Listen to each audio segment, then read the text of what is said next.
Kia ora koutou, ko Julie Sach Takuingoa. I'm the Social Change Manager at Tautoko Sexual Harm Support Services. I'm based in Tauranga, but we operate across the Bay of Plenty and the Waikato.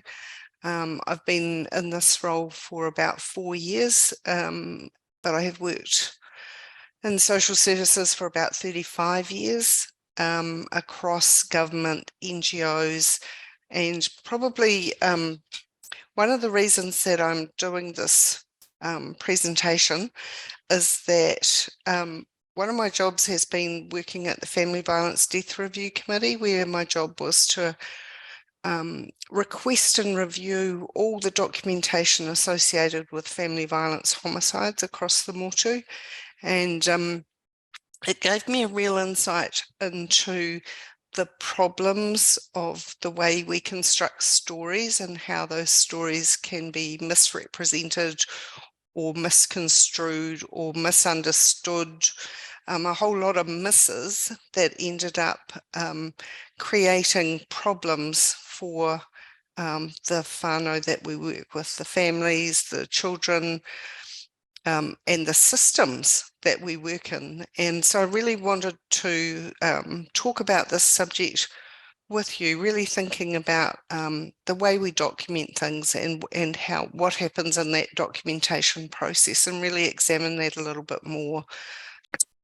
Because my work has mainly been in family and sexual violence, I'm relating it back to this context. So and I understand that a lot of your work will be in this space as well. So just thinking about how much the way we record things is quite a complex endeavour, and how we as practitioners, how we write about, speak about, or construct the problem that's in front of us in terms of what we're trying to address with a family, or how we think about that determines what happens next. But there's a lot more complexity than just how we think about it, because we've got things like how information is stored and presented as part of a process, where an overall story of a case is talked about or written about.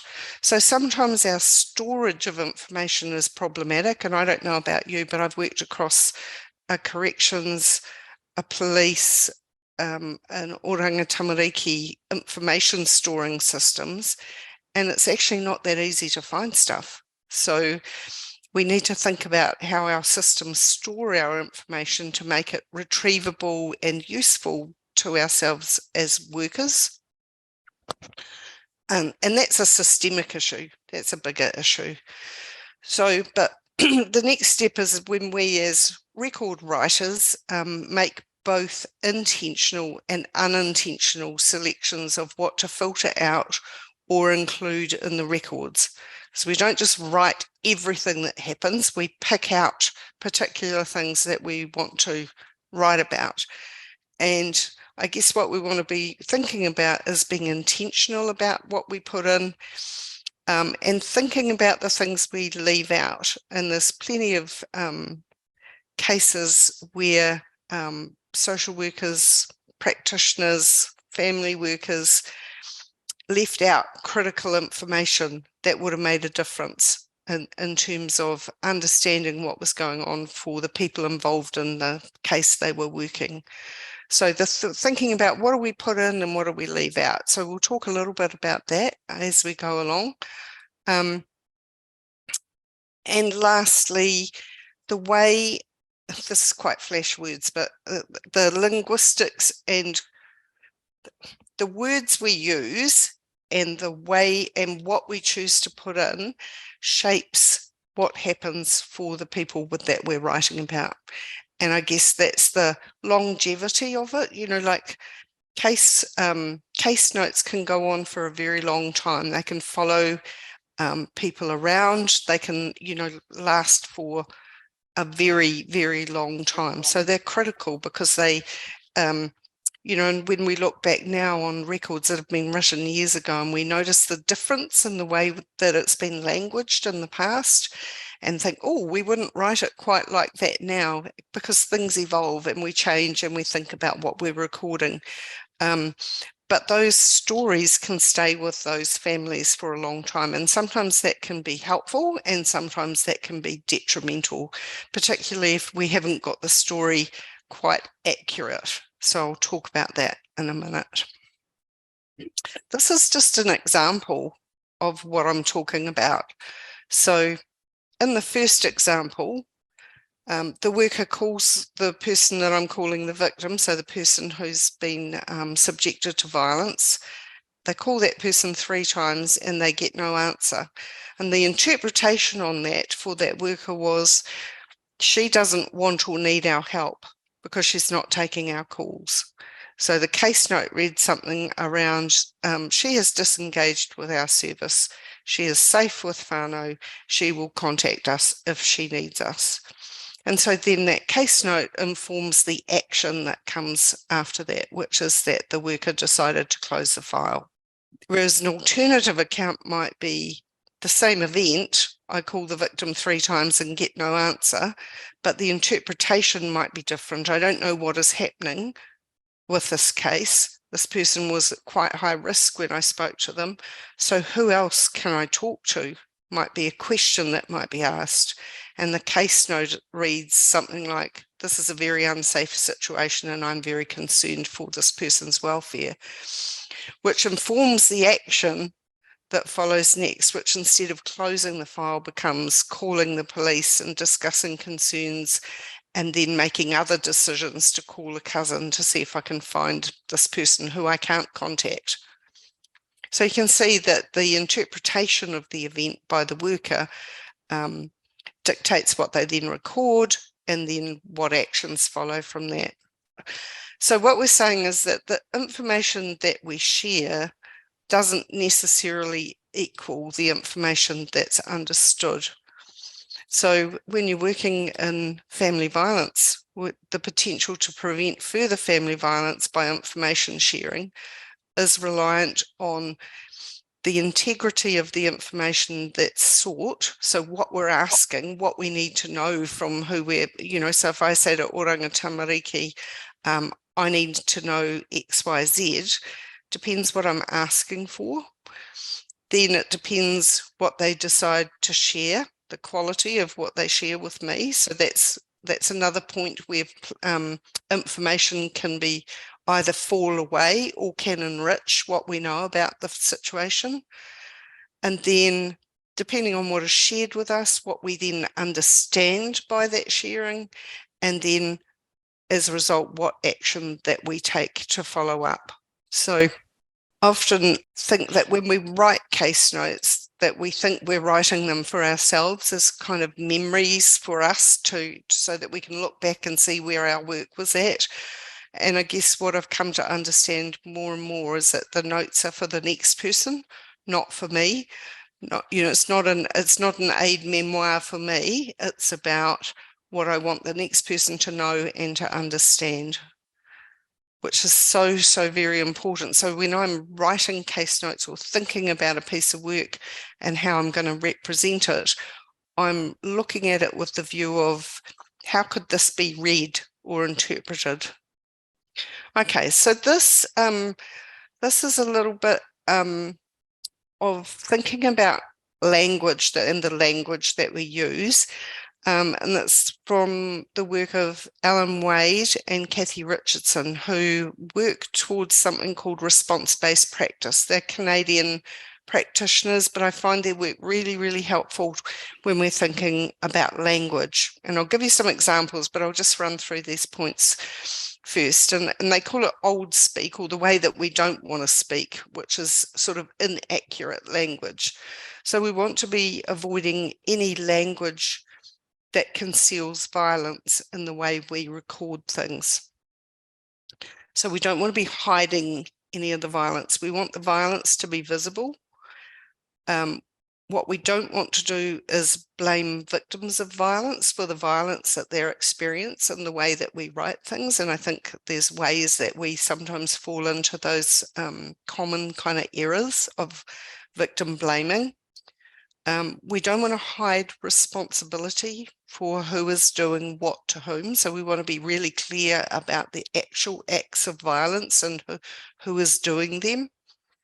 And we also need to be really careful about hiding people's responses and resistance to the violence. And that's based on the idea that whenever there is violence or oppression, that there is always resistance to that violence. It may not, sometimes it's very hidden and secret because it's not safe for it to be visible and out from under the lights. But we need to understand that it's there, it will be there, and to understand what it looks like. And I think when we understand how people respond and resist violence, if I go to the other side, it honors victims' responses, and it makes it more clear that people didn't just they weren't passive recipients of violence. There's a response there, and it may not be obvious, but it's there. So in terms of if we want to go into more safely speaking about violence, we want to be very clear that our language exposes the violence and is very clear about who is doing what to whom, that it aligns with the people that are being hurt by the violence, so that's the victims of that. And when I use that word, I'm including tamariki and children in that word, people who are experiencing the violence. So that might be the adult survivor, but I'm making sure that I'm very clear that that's including children. And I'll talk about that language in a minute as well. And thirdly, that in order to be thinking about, writing about, speaking about violence, we need to be clarifying who is responsible for the violence. So violence is usually an act by one person towards another person. And so we're just being clear about who is doing that. And I'll give you some examples. And this is really some examples from practice, and like, I wish I had $1 for every time I've seen this statement. They have a history of family violence together, or this is a violent relationship is another form of that sort of language. And what that does is it makes the violence mutual. It's not being clear about who is doing what to whom. So if we're thinking about that, we want to be much clearer about that. So instead we might say, we might be describing a pattern of escalating violence, and we'd be thinking about by whom, to whom. So on the left-hand side, the example is that a child witnesses abuse. And I guess what we're thinking about more is children don't witness abuse, they experience abuse. That violence between adults, even if the children are not in the home or don't see it or hear it, doesn't mean that they don't live with the impacts of that violence. So being very clear about that language. Thinking about separation instead of thinking about it, I tend to find in family violence work that when couples separate, there's kind of a bit of a relief that the violence is going to end, instead of understanding it as a continued and actually heightened risk of violence, much more likely for lethal violence to be used post a separation. Words like perpetrator and victim words, they tend to focus us on the incident at hand. And I've seen many cases where there's been poll 400s from police where the primary victim has been identified as the perpetrator and the predominant aggressor has been identified as the victim. And that's because we're using an incident-based approach. So if we only look at what happened on one particular time, we can run the risk of identifying who in fact is the primary victim and who is the predominant aggressor, because that is about a pattern over time. There might be, so for instance, when I go to some family safety meetings, they might say, oh, there's been 36 incidents between this couple. And that's another way where we mutualize it and we suggest that we're not being very clear about who is doing what to whom. So if you just hear that information, you might be lulled into thinking that there isn't someone who's being victimized and someone who's using violence. You'll be lulled into thinking that they're doing it together. And it's, you know, it leads us into the thinking around they're just as bad as each other, which is another common thing I often hear. Yeah. And lastly, thinking about safety plans and thinking more, what I would be encouraging people to think more about is safety conversations, where we're talking with people who are subjected to violence about not just what they can do, because I think that's a problematic framing up, but it's about what we have to do as well. What are we doing as workers to contribute to the safety? What have they tried in the past? What have they done before? What's worked? What hasn't worked? Why hasn't it worked? So we're trying to think about exposing the tactics of the person who's using the violence, because usually there are some pretty deliberate strategies that are designed to work with that particular person. The other thing about safety plans and case notes is that we often used to see accounts saying a safety plan's been written, and then it'd be really difficult to see it. So what is the safety plan? Is that being communicated to other people that we're working with? Is this a collaboration, or is this going to sit on a case note somewhere so nobody else knows about what the plan is?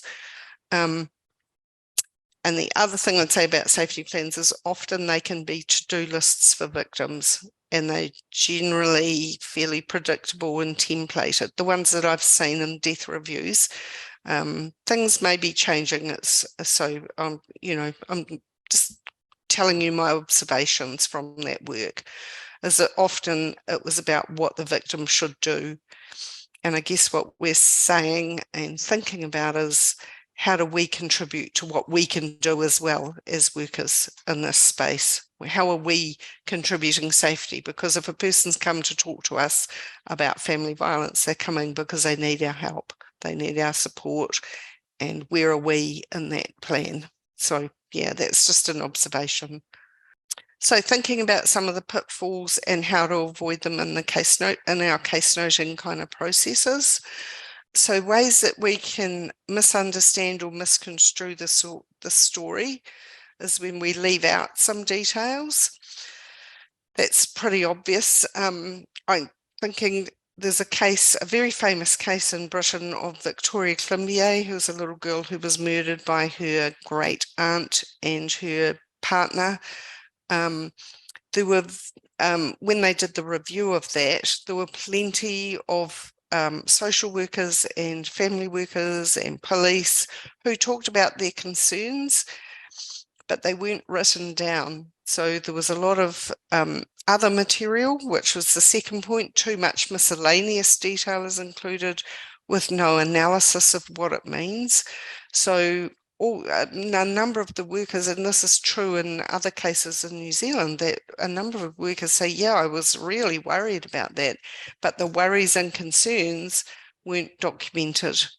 So that's, but instead, sometimes I've seen case notes written where there's just almost like, I call it a stream of consciousness case note, where you just write what's in your head as if you were just describing everything without coming to any conclusion or thinking about what all this information means, because that's the critical bit, is what's the meaning that you make from what you're seeing, observing, hearing, you know, what conclusion do you as a worker come to?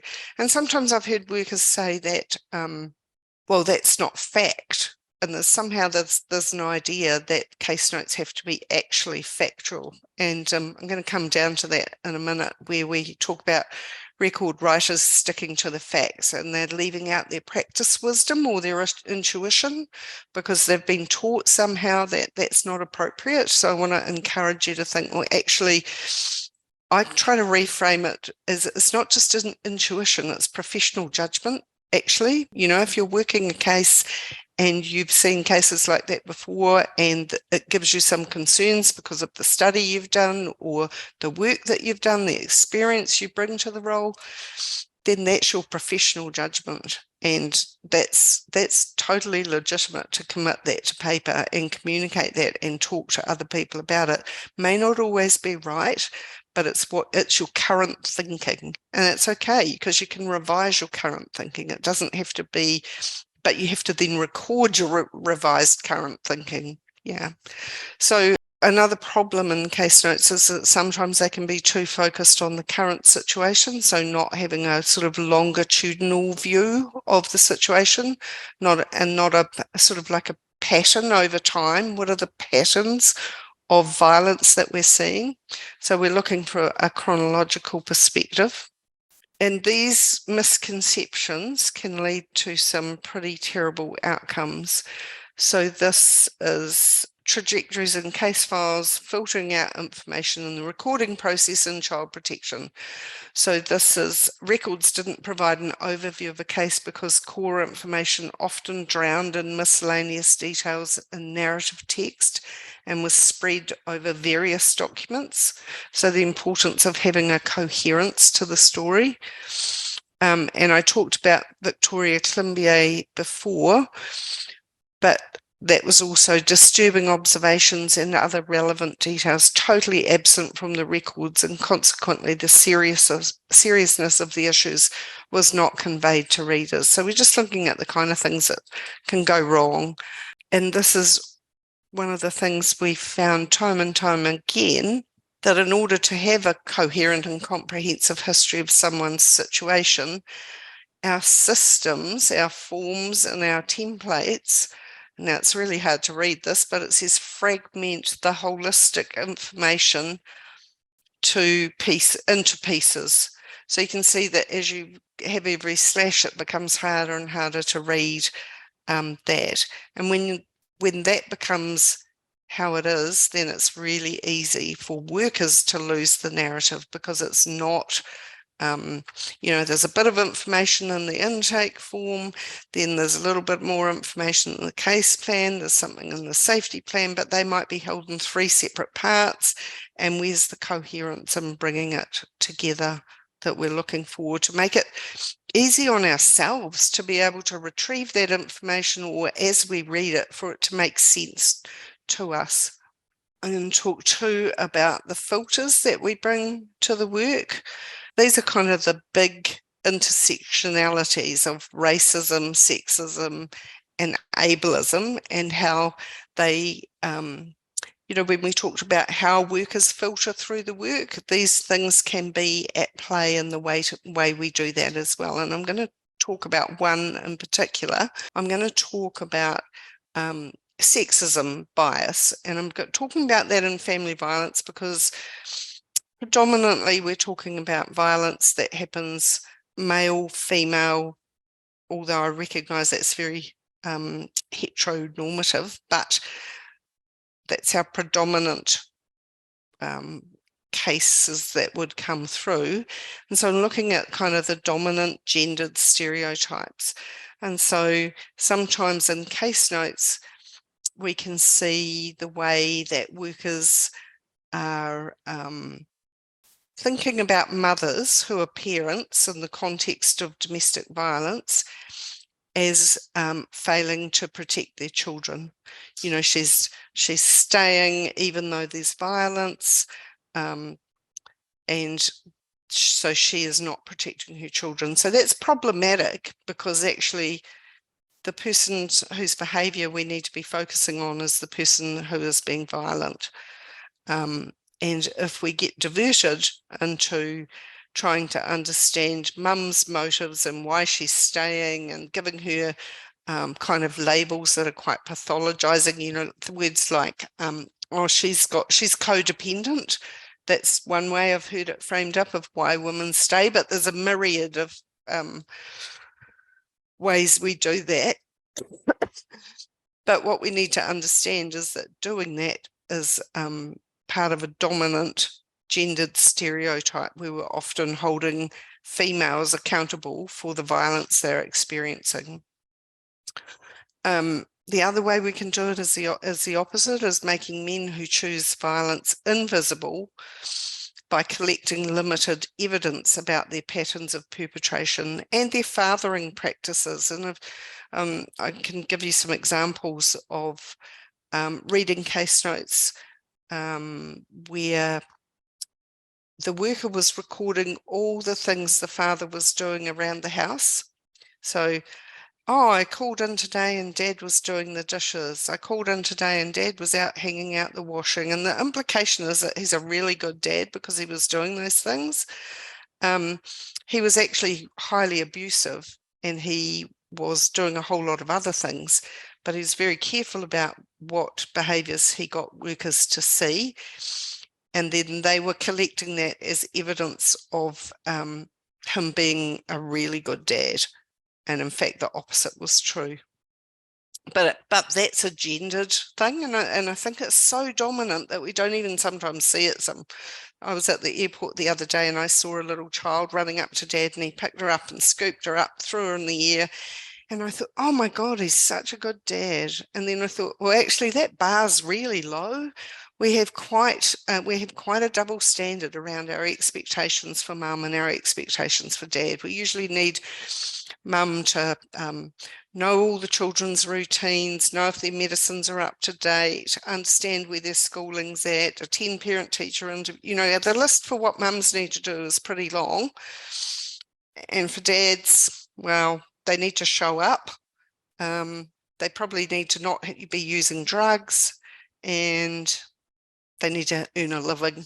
So it's quite a gendered way of thinking about mums and dads and who's responsible for what. So I'm just alerting you to that as a potential that can happen even in the way we record things. And the third one is really how we can decontextualize the survivor's mental distress or problematic substance abuse. So we've got examples where women may be suffering from depression, PTSD, anxiety, things like that. We don't see that in the context of family violence. We're not joining up the dots and thinking about, was that present before the violence? How is his perpetration of violence impacting on her mental health? How is it contributing to it or exacerbating it or making it worse? So we need to be thinking about, and the other one is mums drinking a lot. That's a very common thing that we find written in case notes, but not the thinking behind that about what's driving this drinking behaviour. And often when you're talking about family violence, you're talking about coercive control, where partners insist people sit down and drink or drug with them. And then we've had situations where partners have done that and then they call Child Protection Services to let social workers know that that's happening, to cast her parenting in a bad light, because they're also threatening. One of the controlling ways is, I'm going to get your children taken off you. So that's a perpetrator coercive control tactic, which strikes fear in a lot of mums' hearts. So just some examples from family violence where what a less accurate account looks like, and then how we've made it fuller. Instead of mum's return to the family violence relationship, we can write a little bit more accurately. My mother reports she's left her partner 6 months ago. She says his continuing threats to take the children away have forced her to return to live with him. So that's a much fuller account.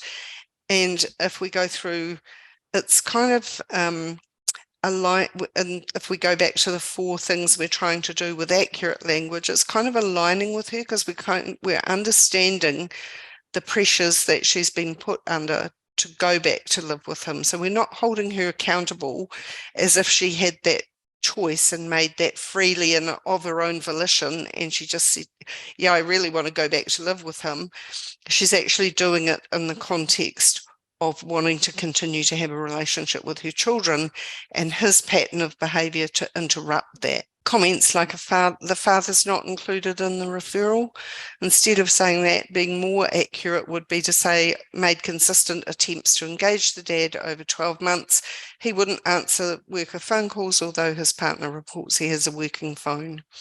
Instead of thinking about children witness domestic violence, the children have been exposed to domestic violence perpetrated by their mother's current partner over the past 3 years. Because of his violence, they have been homeless, had to change schools, and been isolated from their peers. So we're linking the impacts on the children back to the perpetrator's pattern of abuse, which is really important, because otherwise we run the risk of slipping into victim blaming, because we might understand the family's homelessness as caused by mum, whereas we're linking it here very clearly to the violence. And mum has a history of non-compliance with her medication. Instead of saying that, we're saying the patient has disclosed ongoing DV perpetrated by her partner. So we're being clear about who is doing what to whom. She reports he often steals and sells her prescribed meds, meaning she goes for days when she can't access them. And she says her anxiety gets worse when she can't access her meds. So we're contextualising her mental health issues into the context of violence. And that's really important that we do that. Otherwise, we're taking a siloed approach and we'd just be suggesting that she needs to take her meds more regularly, which leaves the obligations and the responsibilities with her, whereas actually what we want to do is for this behaviour to stop. The stealing and selling her meds is what we need the person who's choosing violence to stop doing, because that's part of a pattern of coercive control.